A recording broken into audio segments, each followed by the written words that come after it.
Let's start with a cup of tea, a story from Zen Flesh, Zen Bones. Nan-in, a Japanese master during the Meiji era, received a university professor who came to inquire about Zen. Nan-in served tea. He poured his visitor's cup full and then kept on pouring.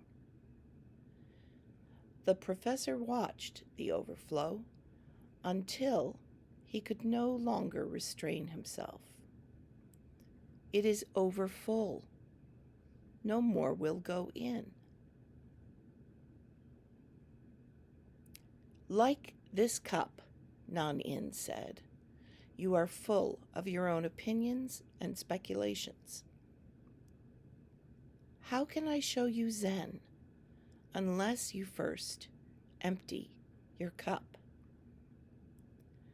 So today, here, for this presentation, I'd like to ask you to empty your cup as I talk about biotensegrity and beginner's mind, including the 5 things you need to know to understand biotensegrity. Now, this is not a brain dump in biotensegrity. Yeats said that education should be more the lighting of a fire than the filling of a bucket. So my goal here is to provide support and help open a path for your own investigation. Just to establish the basics, what is biotensegrity? Of course, we could go on for hours, days, years about this question alone. But basically, biotensegrity is tensegrity in biology. That means that we study tensegrity and we study biology. So, one thing you need to know is, what is tensegrity? And I'll tell you what tensegrity is not. It is not tension plus integrity, although that is how the word came to be invented, by combining those 2 words. But tensegrity, as we study it, is the structure that gets called a tensegrity. And the structure is different from the word. And we study biology, and that's all of biology. And there's a lot of misunderstanding typically around this. And it's understandable why there's a lot of misunderstanding, because a lot of the early adopters in the area of biotensegrity are people who work primarily with human bodies or with animals. But if you look at the tree of life, where are the animals? We are over here in this little eukarya area with animals, slime molds, fungi, plants. That's a very small percentage of the tree of life. So we study tensegrity and biology, which means we really study nature. Nature, all of nature, and all of life. Viruses to vertebrates, Steve says, dinosaurs to diatoms. And this photo was taken in Baltimore. Many of you know the story of Steve Levin studying the dinosaurs at the Smithsonian in Washington, D.C., and trying to figure out by looking at these really huge creature bones, what was going on in living structure. And he made the connection one day with Kenneth Snelson's Needle Tower that was just down the DC Mall a little bit over outside the Hirshhorn Gallery, and that tensegrity structure provided the key. Well, here in Baltimore, you can actually see a Kenneth Snelson sculpture right outside the Science Museum at the Inner Harbor. And you can see dinosaurs and a tensegrity structure all at the same time. I want to talk to you about beginner's mind because it's a really important part, I believe, in being able to accelerate your learning of biotensegrity and improve your foundation for learning biotensegrity. In Zen Mind, Beginner's Mind, Shunryu Suzuki said, "If your mind is empty, it is always ready for anything. It is open to everything. In the beginner's mind, there are many possibilities, but in the expert's mind, there are few." And this problem, which has also been called the problem of knowingness, was cited recently in a New York Times article that was focusing on how the thing that's going to help college students learn the best, the most, when they enter college, is to have beginner's mind. And this problem of knowingness was characterized as a sickness that stands in the way of gaining genuine knowledge.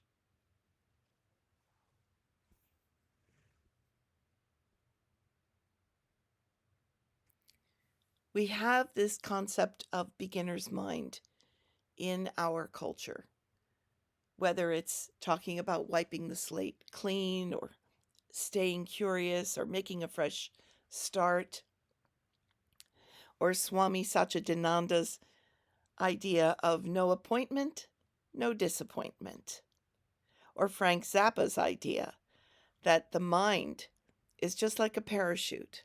It only works when it's open. So again, I'm asking you to empty your cup. Now, you don't lose what you already have.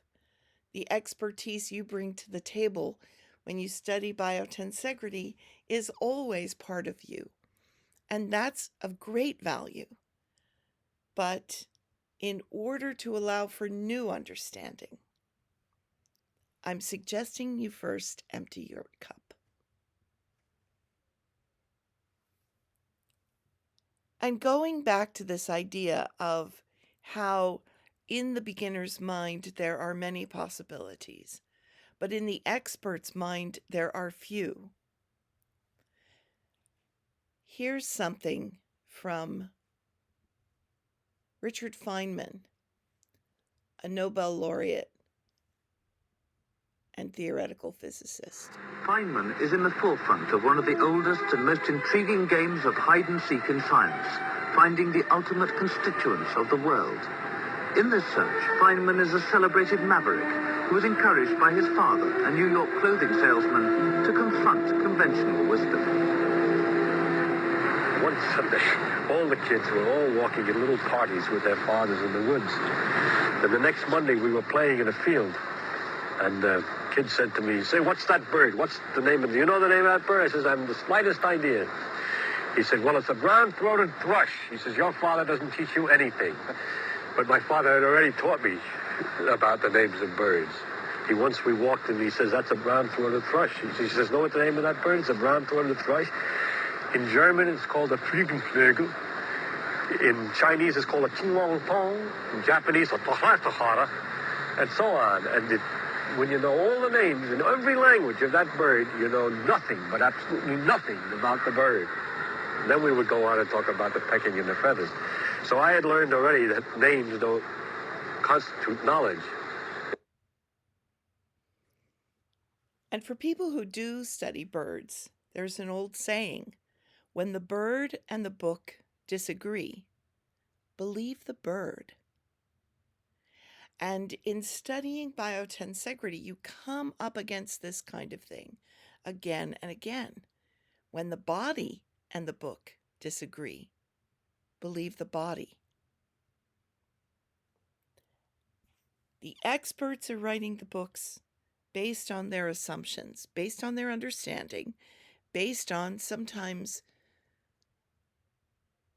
theories and ideas that go back hundreds or even more years.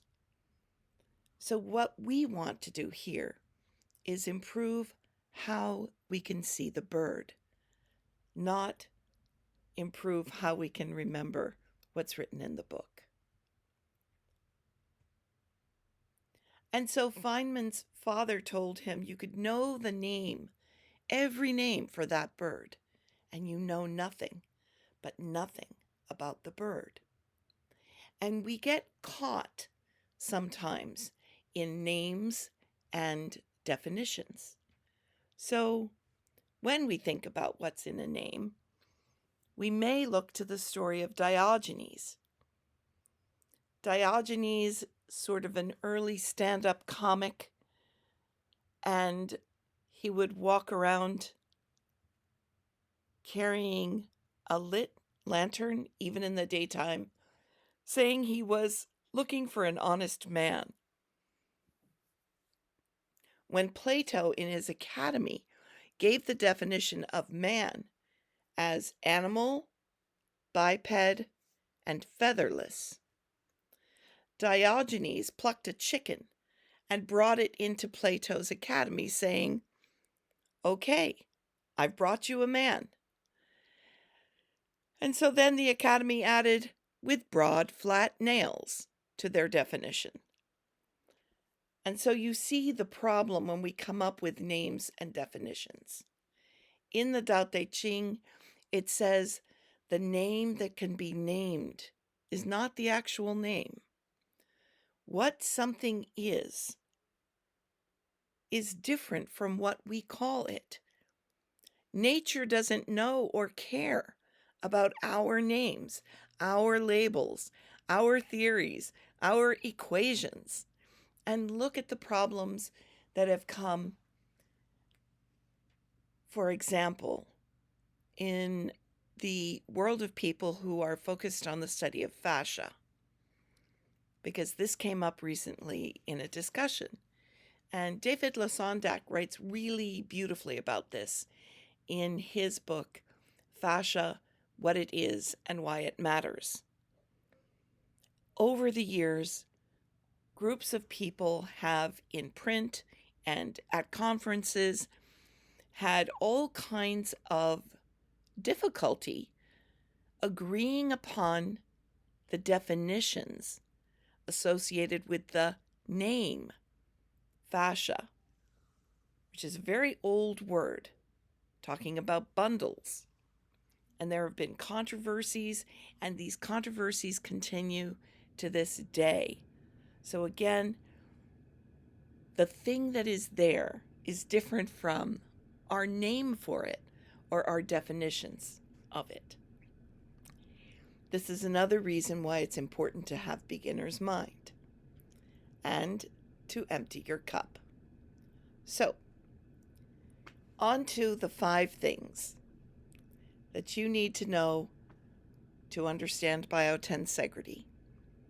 And thing number 1 is that you need a model. And even with all I've said and written about this, I still get asked, do I really need a model? Do I really need to build my own? Yes. Yes, you do. And here's part of why. Again, we could go on and on about this, but understand that for millions upon millions of years, building has been happening in one fundamental way, what's called by the architects continuous compression, a brick on a brick, a log on a log, a stone on a stone. And this has been going on not only in the buildings of humans, okay? This is how beavers make their dams. This is how termites build their mounds. One thing on top of another, on top of another. Continuous compression. But sometime about 100 years ago, something new was devised by humans. And that something new has been called tensegrity. These structures have different behaviors, different force distribution abilities, different signaling possibilities, different math, different geometry from anything that we can make with a continuous compression system. Because here, these harder or more solid pieces are suspended, floating, islanded inside a sea of tension. And the tension is provided by the cabling on the outside. And it allows these things to exist with lots of space between them, these struts. Here are two sculptures by Kenneth Snelson that are local to me. The one on the left is Needle Tower in Washington, D.C., which at the time of this presentation, unfortunately, is sitting in a box somewhere as the grounds of the Hirshhorn are being redesigned. And the one on the right is outside of the National Library of Health on the NIH campus. But the thing that makes these structures have all these amazing properties that we had not seen in continuous compression structures, okay? The thing that makes them really do what they do is that the cabling in the structures does not stretch. The tension elements manage tension. The compression elements manage compression. And it's a kind of win-win relationship. And so these models are systems. And especially those of you who are gifted with your hands, who have great physical sensitivity, who learn all the time through your fingertips. There's great value in being able to hold these models. You can feel the tuning of them. You can have them resonate with your own body in a way that starts giving you an idea internally of why this is such a powerful concept. It's not that inside our body we think there's a 6-strut tensegrity structure made out of bones and fascia or bones and ligaments and tendons. That's not what we're talking about. It's a much broader concept. But you do need a model in order to understand it. Point number 2 is that biotensegrity is a paradigm shift. For hundreds or at least in some cases even perhaps thousands of years, images, models of the body have been built on machines, buildings, columns, engineered human-built solutions to things. But organisms are not machines. They're not buildings. They're not engineered by humans. And so when we are looking at any living organism built on that kind of assumption, we're going to run into trouble. There are going to be limits. So we look to a new paradigm, which the word paradigm comes from the Greek word pattern. And a new paradigm offers new sets of concepts, new thought patterns, new theories, possibly new research methods. So it's really important that you understand what we're studying as a new paradigm. The best book for this, which has been around for years, is Thomas Kuhn's The Structure of Scientific Revolutions. And here's an image of another Kenneth Snelson sculpture. This one's called Dragon. And you can see that it's anchored down on the right, but it extends up and outward. And I can tell you that when you move these structures, there's no sagging, there's no bending. They are sort of holistically integrated. And there's a quality of oneness, so that if you pull on one cable or push one strut, everything everywhere moves instantly.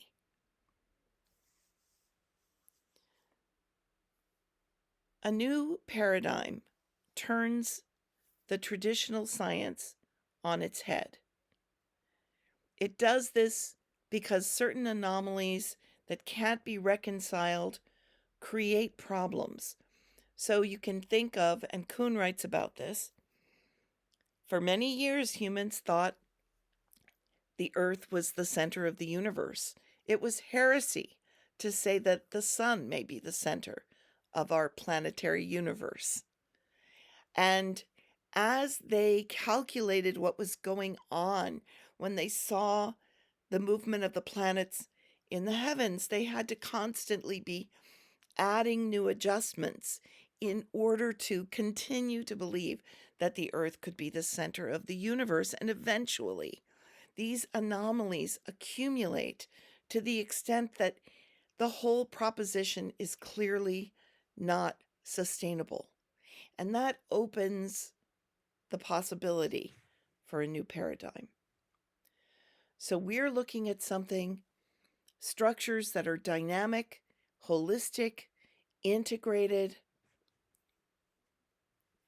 And so you have to understand that all of the models for all living structures before this innovation of tensegrity were based on the only models we had, those continuous compression structures, the buildings, the machines, dead things, static structures.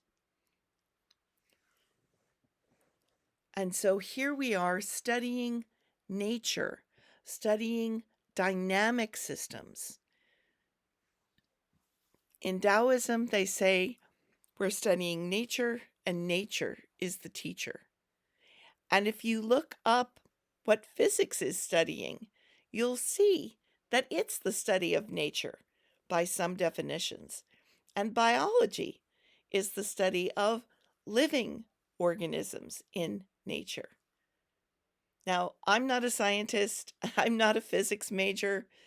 I'm not a great mathematician.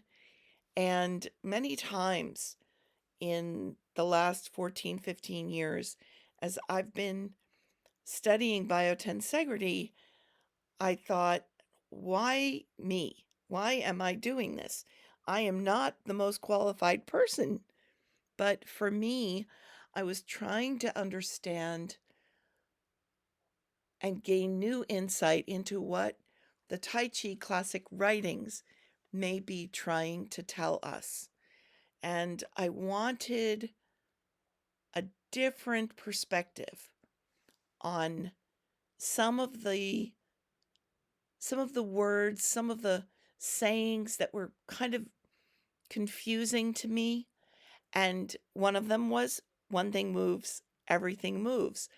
Some of you listening to this will know that my book about biotensegrity and how it informs human movement is called Everything Moves.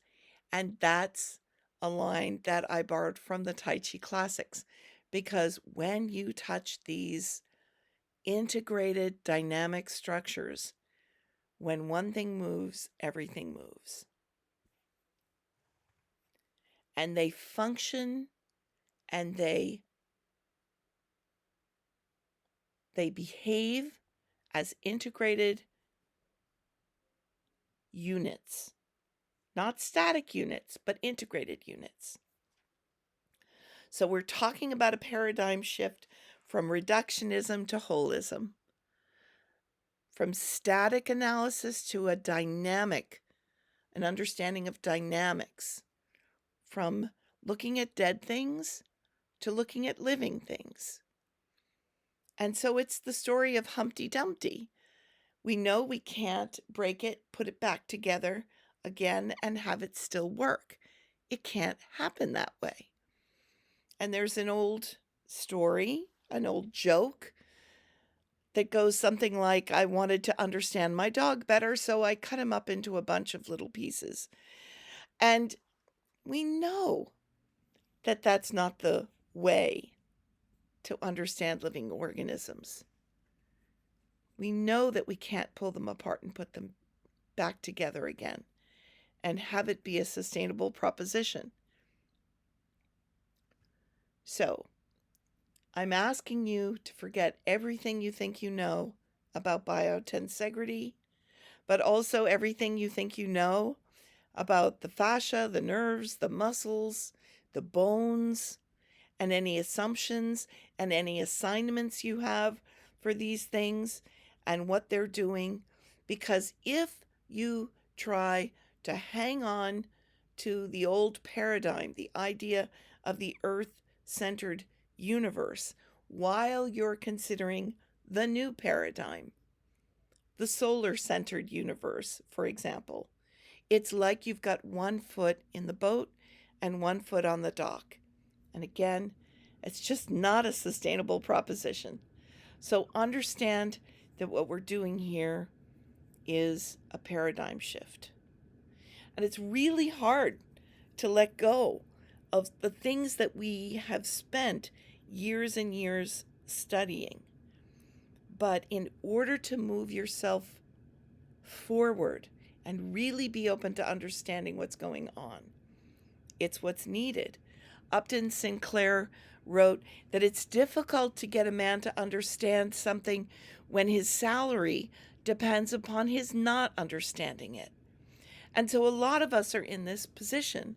We need to keep earning our livings. We need to keep teaching or working as a therapist, even at the same time as we're trying to endure a situation where we're being open to a paradigm shift. So again, empty your cup. Okay, the third point is that biotensegrity is about nature, all nature and all of biology. So we're studying structure from triangles and tetrahedrons into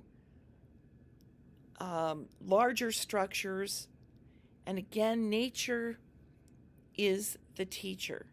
And what's interesting to me personally is that this is Taoism, but it's also physics. And actually, it's also mathematics. So understand that we're studying all biology and all nature through all time and the structures and the behaviors so that we can better understand what's going on. For many of us, it's going to be focusing on human systems. Not for everyone who studies this, but for many of us.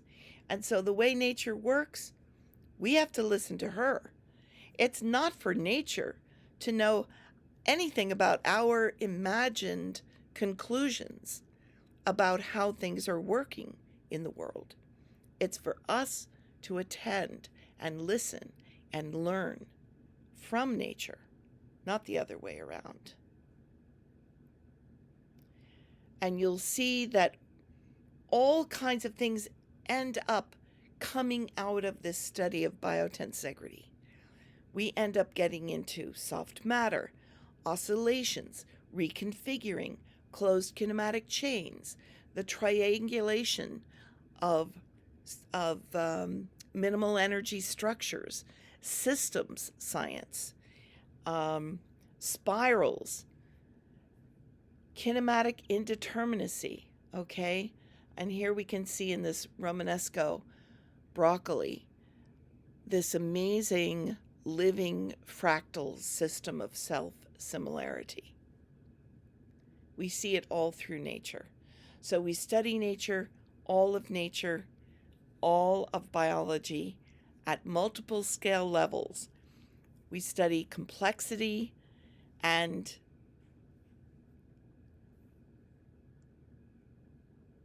the other thing to know is that this is a very new, huge, and fast-moving science because of everything that I've just been saying before this. About 150 years ago, science was generally a more open proposition. And whoever was interested and had the money to invest or the time to invest could become part of the conversation. But today, for better or for worse, and there are advantages and disadvantages, we have codified research institutions, okay? But biotensegrity, because it's so new, it's largely still an outsider science. And most of us studying it are sort of citizen scientists. So it actually constitutes an amazing opportunity for people who are interested because it's new, because it's huge, because it's fast moving, because we need new perspectives, because we need people with a wide range of experiences and ideas. And so we're constantly on the lookout and very excited about new explorers, new collaborators that are coming to the table. I'm talking about everyone from doctors to puppeteers to dancers to vets to mathematicians to architects. We've got a wide range of people, and we're all engaging together in one cross-disciplinary conversation. It's really exciting. We are doing everything we can at the Biotensegrity Archive to help you get access to reliable, good quality material when it comes to biotensegrity. And Steve's video that was on sale as a DVD for many years is freely available now on the Archive YouTube channel. And there's well over 100 hours of material up there on the biotensegrityarchive.org website. We have a free BX 101 guide so you can do a self-study to get into the basics of biotensegrity. We've got a very helpful, supportive, generous community. Many materials are free or very low cost. I would highly recommend anybody listening to this to take advantage of embodiedbiotensegrity.ca.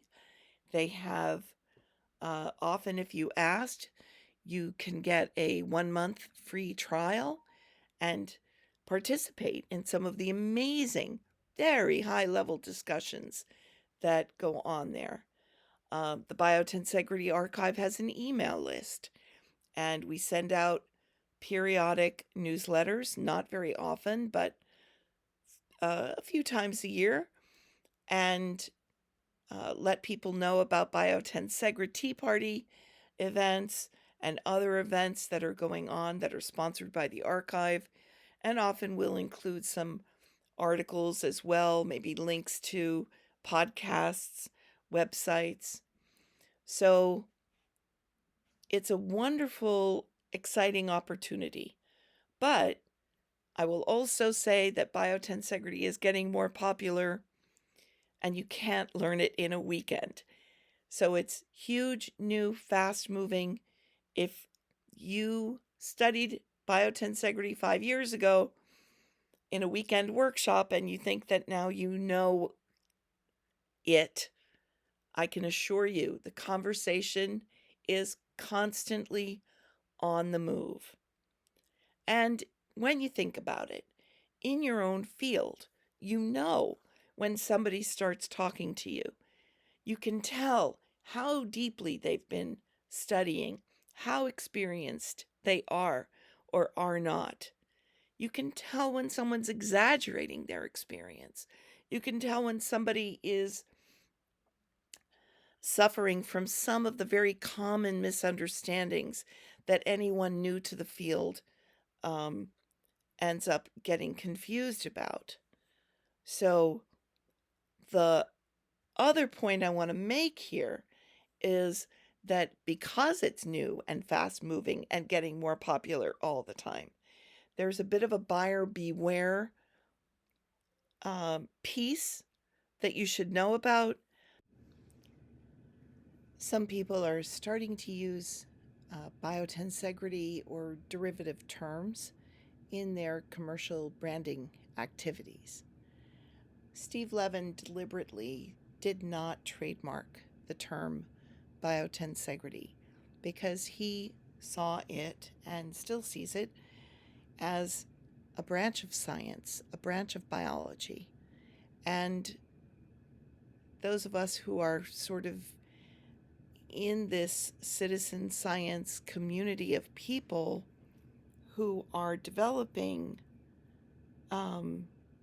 the science together collaboratively also see it this way. So anyone who is inventing terms that are sort of spin-offs on biotensegrity or tensegrity are not likely to be part of the conversation among this global community that's been developing this science over the decades.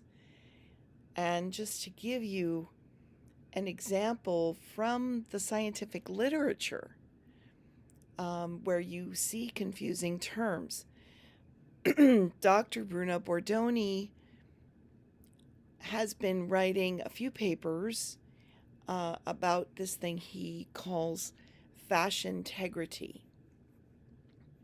And it looks very official. It comes up on PubMed. It's one of the first things you'll find if you put biotensegrity in a Google search.